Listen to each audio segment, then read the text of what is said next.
घेतला तर अडचणीला आम्हाला सगळ्यांना सामोरं जावं लागतं, अशा पद्धतीने बोलून दाखवलं. त्यांनी ते सगळं ऐकून घेतलं. ते म्हणजे बाकीच्या बाबतीमध्ये NCDCच्या मार्फत त्यांनी देशामध्ये साधारण टेंटेटिव्ह त्यांच्या डोक्यामध्ये 15 कारखाने सहकारी म्हणजे निवडायचं विचार आहे. आणि त्याच्यातले 7 ते 8 कारखाने ते म्हणजे महाराष्ट्रातले तुम्ही नावं द्या, परंतु कारखान्यांची बॅलन्स शीट चांगली असली पाहिजे. जे कारखाने आर्थिक थोडेसे सक्षम, आर्थिक शिस्त पाळणारे असे असतील तर मी त्यांना NCDC मधनं अलीकडच्या काळामध्ये आता इथं ठोंबरे बसलेले किंवा इतर अनेक मान्यवर बसलेले CPDCचा प्लांट असेल तरी किंवा आता आधीच्या वेगवेगळ्या मान्यवरांनी बोलत असताना प्रेझेंटेशन ज्यावेळेस दिलं त्यावेळेस त्यांनी सांगितलं की बाबा तुम्ही असं केलं तर बघ्याचा भाव काय, नंतर त्याच्यावर काही गोष्टी केल्या तर त्याचा भाव कसा वाढतो, बोनसेसच्या संदर्भात सांगितलं, सगळ्या गोष्टी त्यांनी सांगितल्या. आणि त्या सगळ्याला लागतं भांडवल. तर ते म्हणजे मी भांडवल त्याच्यामध्ये देतो. मला एकदा देशातल्या लोकांना दाखवायचं की बाबा अशा पद्धतीनं तुम्ही केलं तर तुमचा प्रॉफिट होतो. प्रायव्हेट लेवलने कसे का होईना बँकेमध्ये जातात, काही करतात आणि त्याच्यातनं नवीन नवीन गोष्टी करून ते स्वतःचाही फायदा करण्याचा प्रयत्न करतात. त्यांना ऊस पाहिजे असतो म्हणून शेतकऱ्यांना पण भाव देण्याचा प्रयत्न करतात. तर त्याबद्दल त्यांनी सुतोवाच केलेला आहे. मी पण त्यांना सांगितलं की आम्ही तुम्हाला चांगले जे काही कारखाने आहेत त्याच्यामध्ये कुठलाही राजकीय दृष्टिकोन मनामध्ये न ठेवता साधारण बॅलन्स शीट बघितल्यानंतर तर इथं नवीन आमची साखर आयुक्त पण आलेले होते, तर त्यांच्यावर आम्ही ती जबाबदारी टाकलेली आहे साखर आयुक्तालयाची.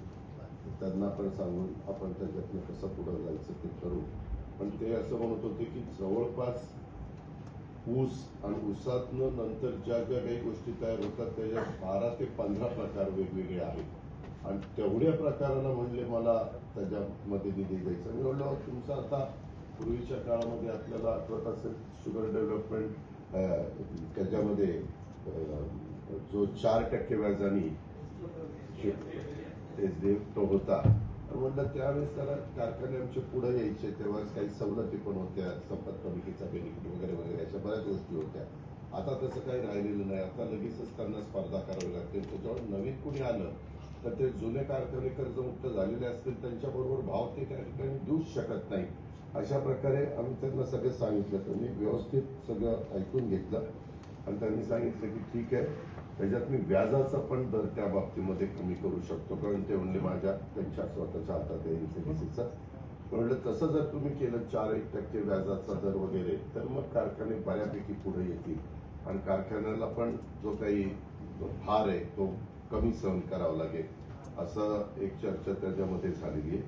आज देखील ज्यावेळेस आपण हे AIच्या बद्दल सगळीकडे बोलतो, सगळीकडे भूमिका मांडतो, परंतु ही भूमिका मांडत असताना जेवढा काही प्रयत्न VSIने केला, KVKने केलाय, बाकीचे सगळेजण आपापल्या कारखान्याच्या परिसरामध्ये आमची टीम जाते, त्यांना समजावून सांगतात, लोक ऐकून पण घेतात, पण तेवढा अजून धाडस कुणी त्या बाबतीमध्ये दाखवत नाही. म्हणून आज आपण 5,000 एकरापर्यंत 5,000 लोकांच्या पर्यंत हा निर्णय घेतलेला आहे. आता त्याचा फायदा जेवढा जास्तीत जास्त घेतील तेवढा चांगला, परंतु त्यांनी जर तो फायदा घेतला तर मग पुढच्या आणि हे यंदाच्या वर्षापुरतच 5,000 पर्यंतच आहे शेतकऱ्यांच्यापर्यंत.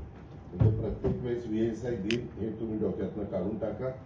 मी मात्र तुम्ही जर प्रतिसाद ह्याला चांगला दिला तर मी कृषी मंत्र्यांना बोलवी, मी स्वतः तिथं बसीन आणि त्याच्यातून काय आपण शेतकऱ्यांना अशाच पद्धतीनं काही दिलं तर आणखी काही शेतकरी पुढे येतात का. पण पहिल्यांदा या 5,000च्या बद्दल काय साधारण प्रतिसाद मिळतोय ते आपण सगळेजण मिळून पाहू.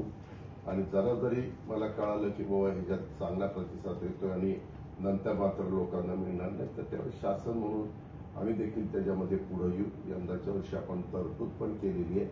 जर ते लवकर मला कळलं तर साधारण माझ्या माहितीप्रमाणे 8 डिसेंबरला का काही आमचं अधिवेशन आहे पुरवणी आपल्या नागपूरचं, त्याच्यामध्ये डिमांड्स ज्या येतील पुरवणी मागण्या त्याच्यात पण मी काही अधिकचा अंतर्भाव करू शकेल. त्याही बद्दल आपण काही काळजी करू नका, कारण शेतकऱ्यांची काय आत्ताची ह्या पूरग्रस्त परिस्थितीनं अडचण निर्माण झालेली ते आपण सगळ्यांनी अनुभवलेली आणि ह्या पद्धतीनं आपण पुढे जाऊया असं मला आपल्याला सगळ्यांना आवर्जून सांगायचं आहे. पण आता कुठंतरी आपण धाडस दाखवलं पाहिजे, लागवड केली पाहिजे. माझ्या माहितीप्रमाणे माझी स्वतःची 65 एकर लागवड मी केली.